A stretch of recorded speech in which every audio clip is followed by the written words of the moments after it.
Welcome to Education Perspectives. I am your host, Liza Holland. This is a podcast that explores the role of education in our society from a variety of lenses. Education needs to evolve to meet the needs of today and the future. Solving such huge issues requires understanding. Join me as we begin to explore the many perspectives of education. Justin is an associate professor of digital media in the Comparative Media Studies and Writing Department at MIT. He's also the director of the Teaching Systems Lab and the author of Iterate, The Secret to Innovation in Schools, as well as Failure to Disrupt, Why Technology Alone Can't Transform Education. And not only that, he is also the host of the Teach Lab podcast. He earned his doctorate from the Harvard Graduate School of Education and was the Richard L. Menschel Harvard X Research Fellow. He is a past fellow at the Berkman Klein Center for Internet and Society. His writings have been published in Science, Proceedings of the National Academy of Sciences, Washington Post, The Atlantic, and other scholarly journals and public venues. He started his career as a high school history teacher and coach of wrestling and outdoor adventure activities. Follow Justin on Twitter or Google Scholar. So Justin, welcome so much to Education Perspectives. Thanks for having me. Absolutely. I'm so excited to talk about your book, but I have to ask you the big question that I ask every guest to start out. Let's do it. From a 30,000 foot view, just really, big picture, why do you think that we as a society invest in education? Well, we originally invested education as the bulwark of our democracy, that to have a civil society where people can govern themselves, pretty closely at the local level and through representatives at the state and federal level, we need an educated public. Absolutely. So you have had a neat and interesting education journey. Tell us a little bit about how you came to be where you are today. Yeah, well, I actually started my career teaching wilderness medicine. So when I started teaching, I worked for this school called Solo, and we taught two courses. One was called Wilderness First Aid, and it was 2 days, and one was called Wilderness First Responder, and it was 10 days. The courses were incredibly fun. We had very diverse students, so we would have kids who were getting to lead their college orientation trips, and doctors and nurses that were getting ready to go on international missions, and special forces soldiers that thought that we could give them a little bit more information on what they're doing. Just all kinds of outdoors people who were incredibly invested. They paid for the course. They almost always wanted to be there. So they were great students.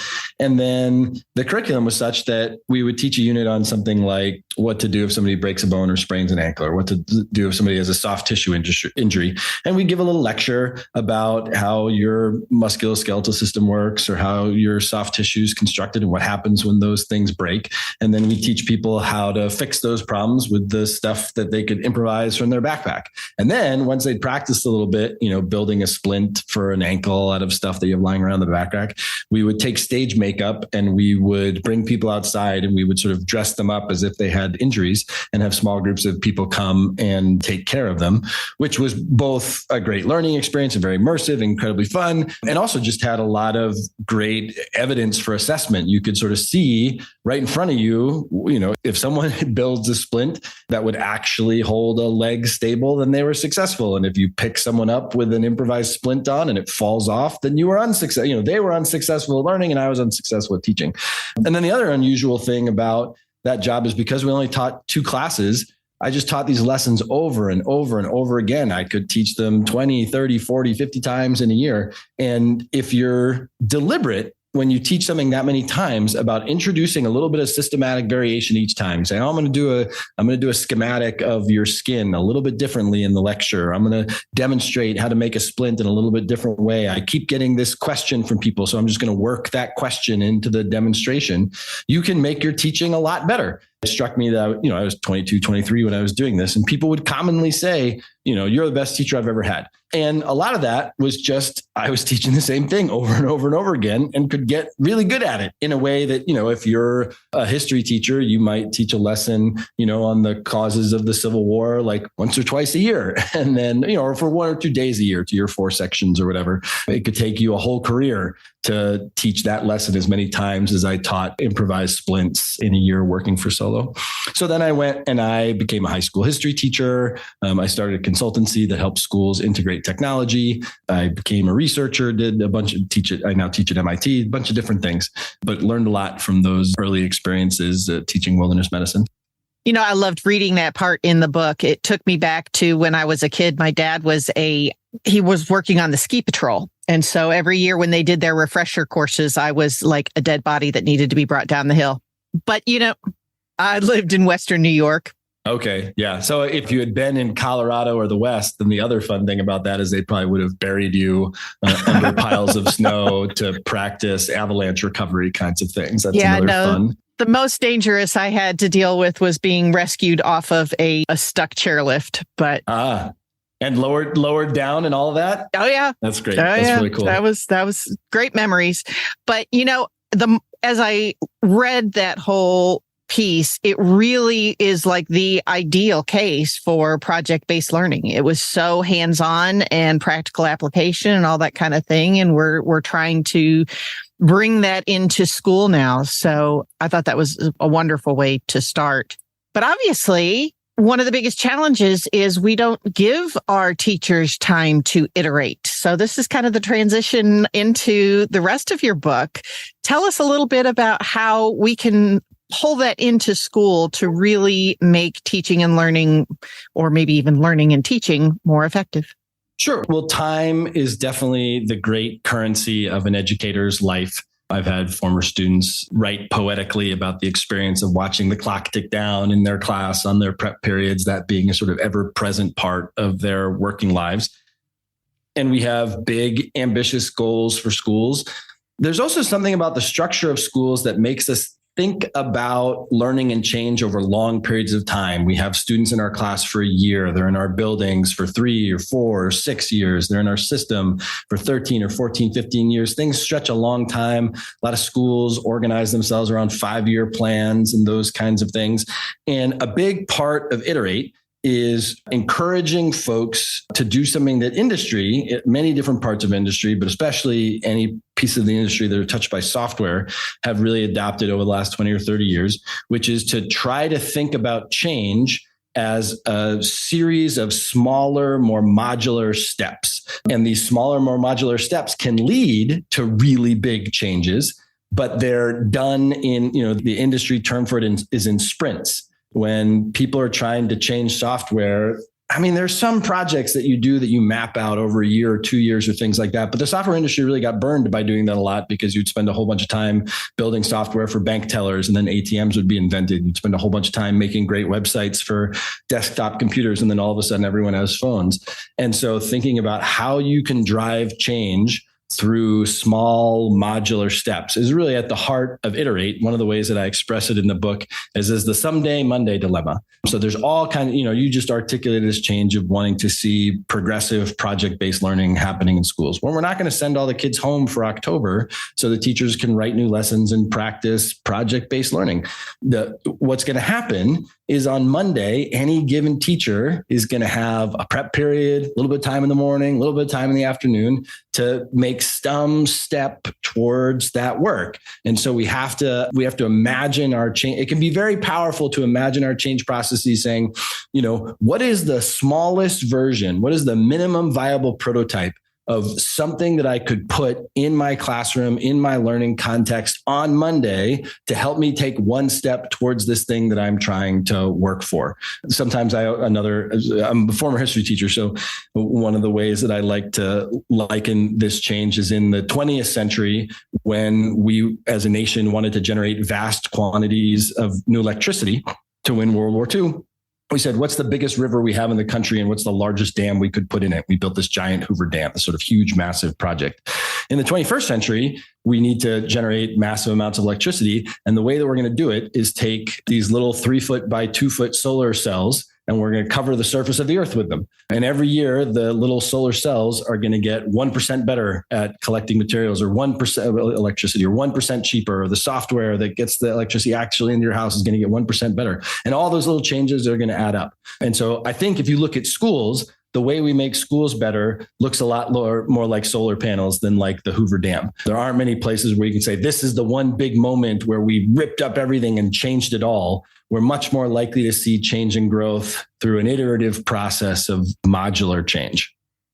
That is so insightful. And I think that it really helps educators who are already feeling a little bit overwhelmed to think about starting small that way and being able to slowly integrate different types of things into their process. I'm doing some work in deeper learning and talking to teachers about helping to bring those, how they teach, into a more process-based as opposed to content-based approach. And that's what I think has been the biggest key is, even though you have your early adopters that are ready to go and jumping all in, yay, the rest of them are kind of like, okay, one more thing. What can I do? What little thing can I check off as a success here? Yeah, my colleague Peter Sangate calls those folks patient pragmatists. In any given school community, there are a small number of people who are always excited about jumping onto a niche initiative, or for any new initiative, there's a small number of people who are really excited to jump on. And most people are sitting on the fence. They've seen a lot of things come and go in schools, and so they're protective of their time. They don't want to invest a lot of energy into an initiative, which is either not going to work or not going to be supportive. But if they can see evidence that things are working, they're willing to jump in. They're willing to step into those processes and participate. And so again, one way that you could think about trying to get a whole bunch of teachers to change their practice is to spend a whole bunch of time talking with everyone about what you want to change and making a big plan and have everyone doing it together. Another way you could think about change is like finding the coalition of the willing, getting them to start doing some things and putting them into practice, and then sharing what they're learning with their colleagues so that their colleagues go, oh, that's kind of neat. I want to give that a try. And saying, for any of the things that we're working on, of course, if we want to project-based learning and everything else, it would be great if we changed the schedule and the curriculum and all these other pieces to make it work. But, what are the parts of this that we can get started without making all those big changes? I mean, a really hard thing about education is that to make important changes, it often feels like you have to be able to sort of pull 9 levers at once. You have to be able to change the staffing and the classes and the curriculum and the pedagogical strategy and student expectations and family communication. And it's really hard to pull 9 levers at once in schools. So you sort of have to get used to being like, which are the 2 that we can pull right now and have a little bit of success that gets us the capital to be able to pull a 3rd and pull a 4th. And then eventually we can make some progress towards changing all of those kinds of things. And I don't want to be Pollyannish about it. There are lots of efforts that take this sort of stepwise approach, and the stepwise can fizzle out. But I think for a lot of, I was just working with a bunch of educators at the Boston Teacher Union, which is this really cool grant program in the district where they give small teacher teams grants to do teacher leadership projects to try to implement new things in their schools. And their, traditional practice had been in the grant writing process to map out a year-long plan that would proceed in kind of stepwise fashion. We'll do A, we'll do B, we'll do C, we'll do D. And part of what I try to say to them is like, do the very smallest version of A, B, C, D, E that you can do next week. Put that into your field, see what you're learning, see where you're growing, and then kind of spiral up and grow from there. And I think, for that group of educators who are the kind of teacher leaders in their communities, it helped them take, big, bold, someday kinds of ideas and be like, oh, we could, we don't have to wait till April to deploy our prototype. In fact, we should deploy our prototype next week, get the smallest version of this we can and get it in front of people and start learning. I mean, another thing I try to tell folks is, these ideas that I'm suggesting, if you came and worked with me at my lab at MIT, if your students graduate and they come and they make their way here and work with me, this is what we're going to do.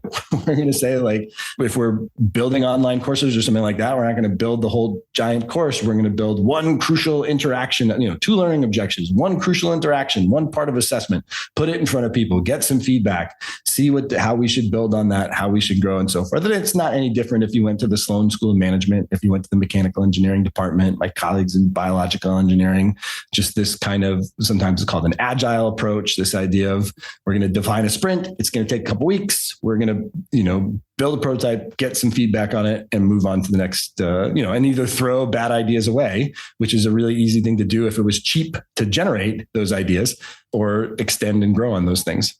I love this approach. There's two things that really come to mind for me is one, having a short, very concentrated effort in one particular area. People have bandwidth for that. It's not this huge concept that needs to change, like you say, the Hoover Dam, but it's something that they can put short, concentrated energy towards and then maybe take a break a little bit. And the other piece that I really loved about it is that ability to fail. That, okay, this isn't working quite right. Let's go ahead and tweak. Let's try the next iteration and maybe we'll try something a little bit different. And maybe that will actually get it to work. And I think that has been taken out of our education system to a great degree. It's all been, you got to get an A, you got to get an A, you got to get an A.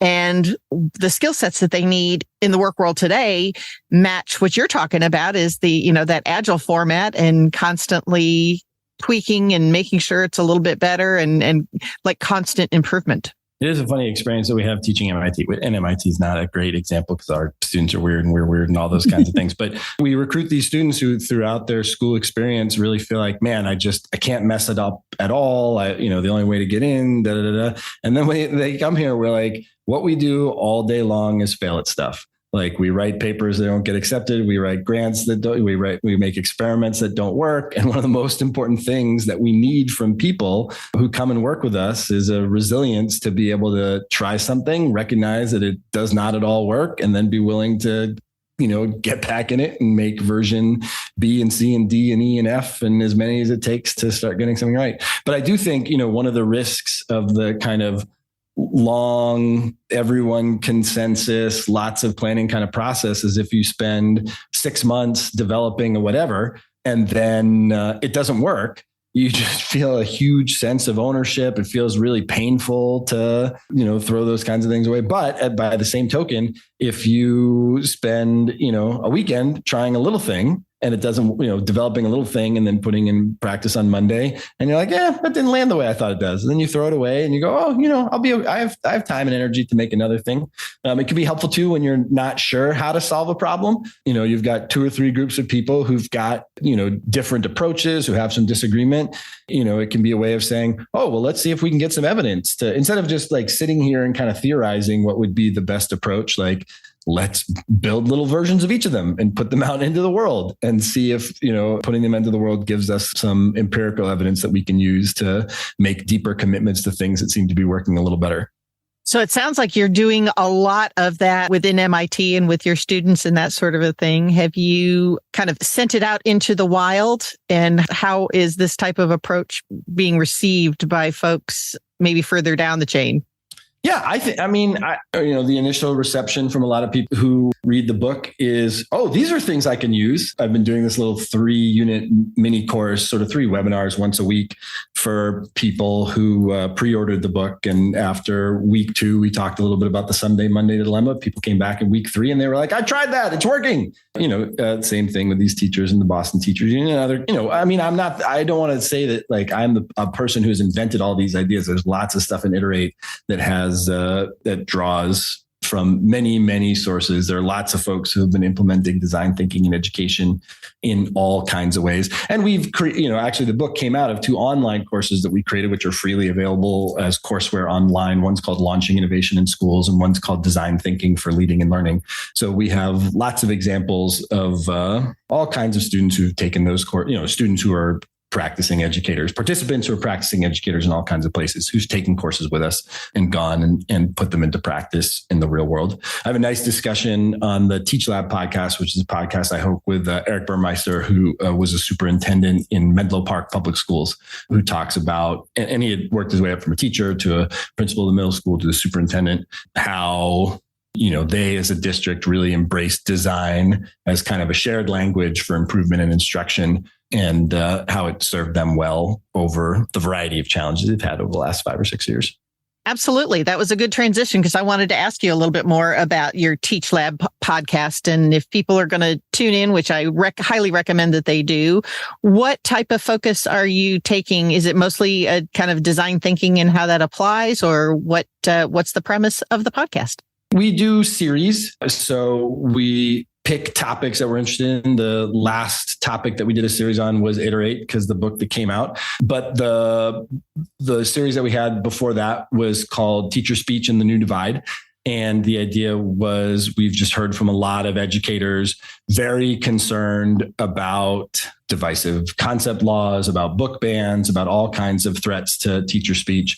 And so we talked to lawyers to get a better sense of the jurisprudence that governs teacher speech and some of the legal principles that are at play. We talked to librarians and to people who are presidents of library associations. We've talked to teachers and pre-service teachers who had encountered really difficult situations, had lost their jobs, had been transferred, other kinds of things like that. Folks like those from PEN America that are working to defend books and authors and teacher speech rights. So it's an incredibly important topic right now. It's a topic that's, if we're going to change the direction of book bans and divisive concept laws and things like that, it's going to require a lot of citizen activism. So, and the stories in it are just sort of heartbreaking and maddening and incredibly important.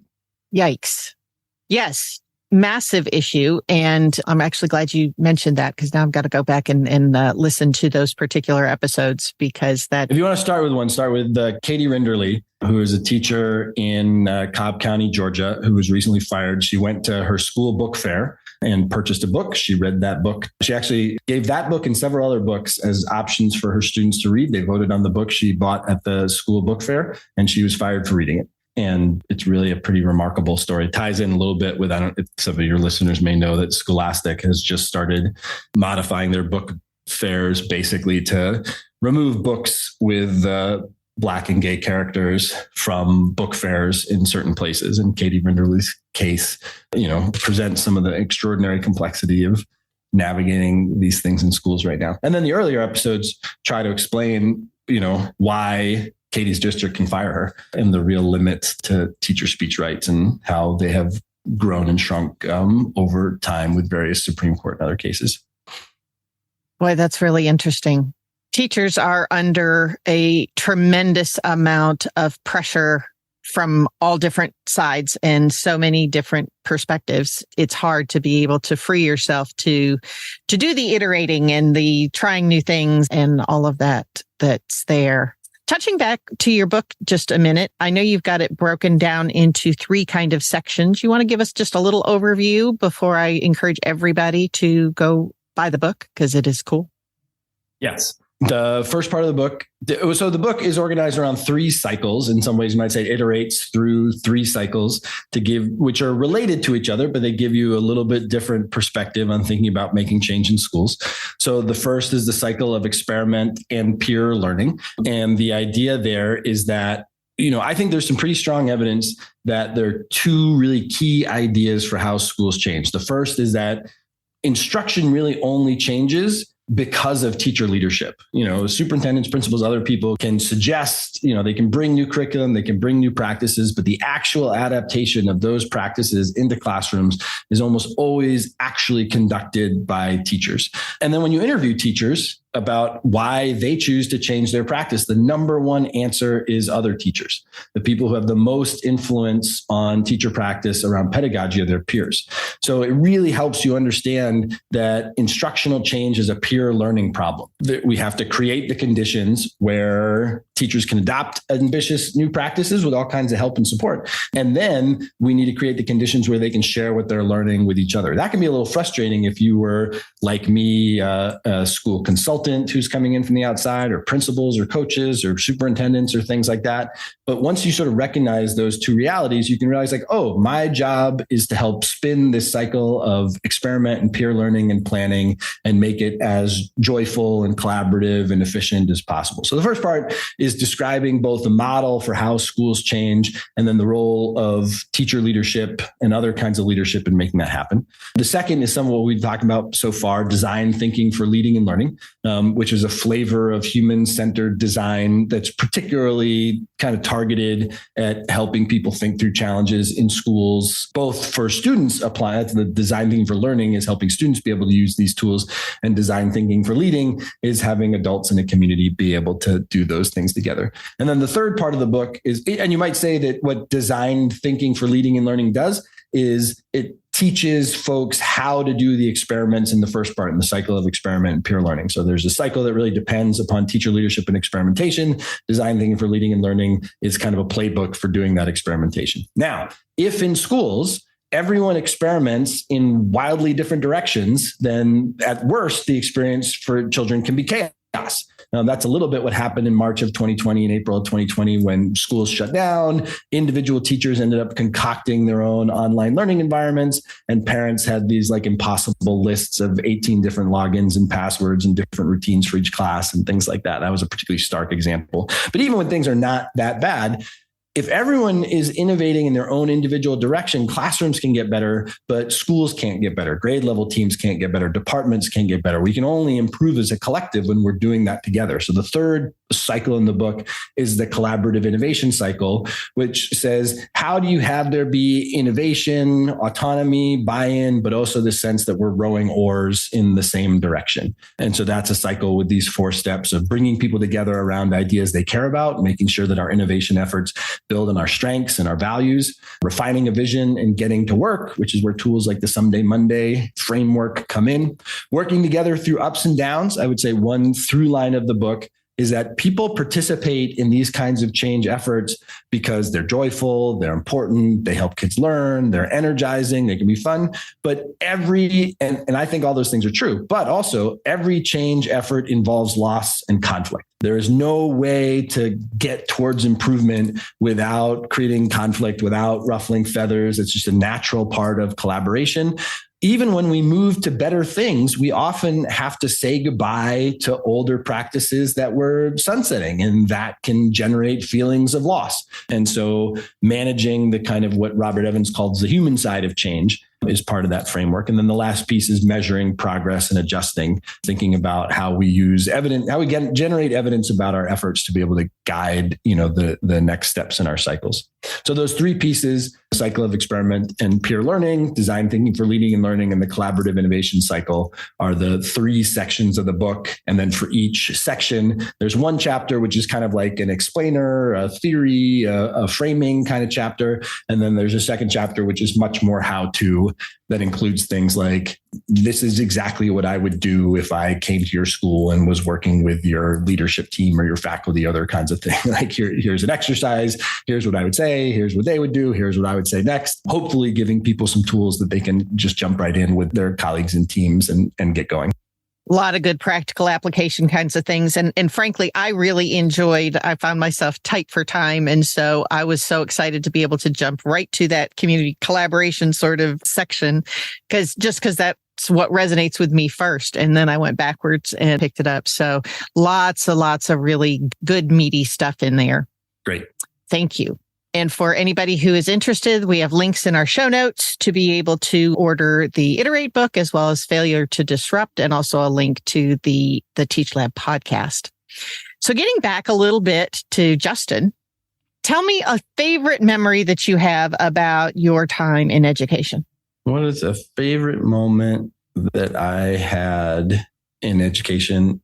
When I was in high school, I took a history elective with a friend of mine, and before class, we would go and we would buy a cow stick, which is like a caramel candy that has caramel with like some kind of marshmallow thing in the middle.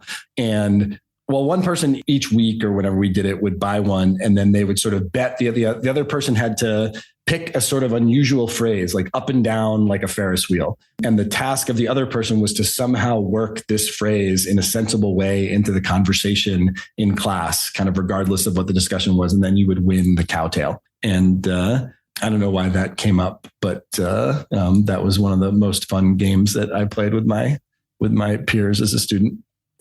That totally points to the value of student relationships and giving them a little bit of time, even if it's to make a little bit of good trouble there. That's fun. I don't know. It's not clear to me whether or not our teacher ever caught on, but when somebody was successful working in there, it was pretty enjoyable. It also was not that disruptive. Part of the game was you couldn't just blurt it out. You had to like plausibly find some way that you could say this thing. It probably wasn't any weirder than the things that kids just normally say in class. No, that's a great story. So change is, like you were talking about, it is messy, and sometimes it can be a real challenge and whatnot. So in your pursuit of trying to encourage this kind of change, what kind of challenges have you faced? I mean, there's zillions of challenges right now. Teacher morale is a huge issue to be reckoned with right now. The combination of the extraordinary efforts that teachers put in during the pandemic and the sense that they were not only not appreciated, but perhaps attacked by, even if it is relatively small portions of the public, those attacks, I think, hurt. I think, both a combination of school closures, a strong job market, and just like the unusual period of the pandemic disrupted one of school's most valuable features, which was its routine.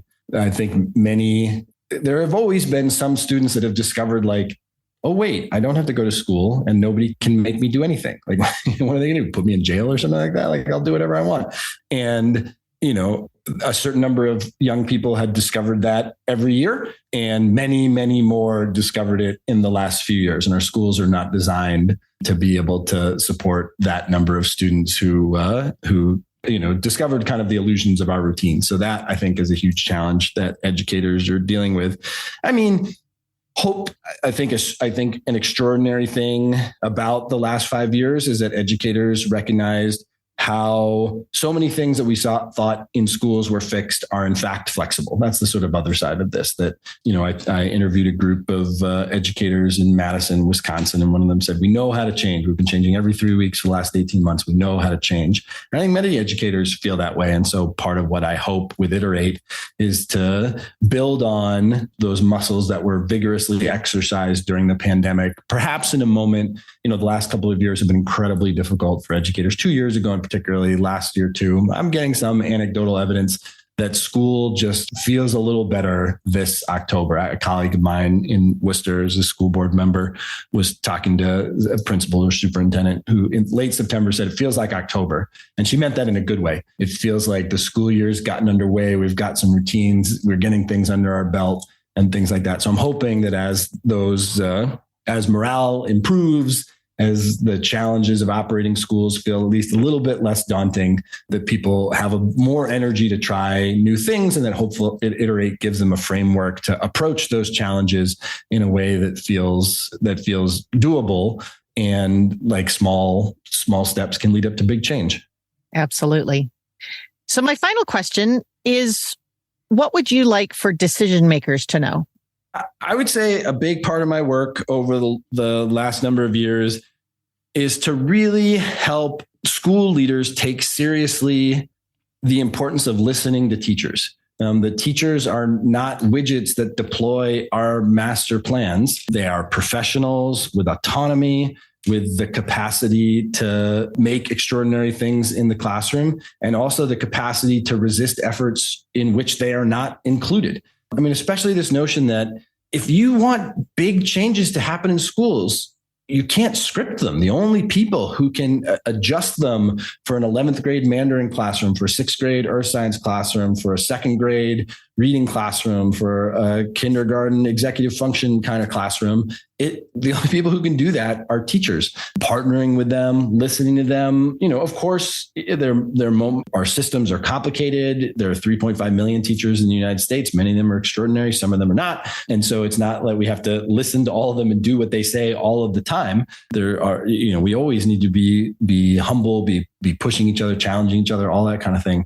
But systems that get better are ones in which teachers are partners, and they're brought in as partners, and they're listened to, and they're respected, and their wisdom about what's happening on the ground in the field guides the directions that schools and school districts go. What a fantastic answer. Thank you so very much. And that's a great wrap up to our conversation today. And I want to thank you again for taking the time to be a part of Education Perspectives. Thanks for having me, Liza. Thank you so much for listening to this episode of Education Perspectives. Feel free to share your thoughts on our Facebook page. Let us know which education perspectives you would like to hear or share. Please subscribe and share with your friends.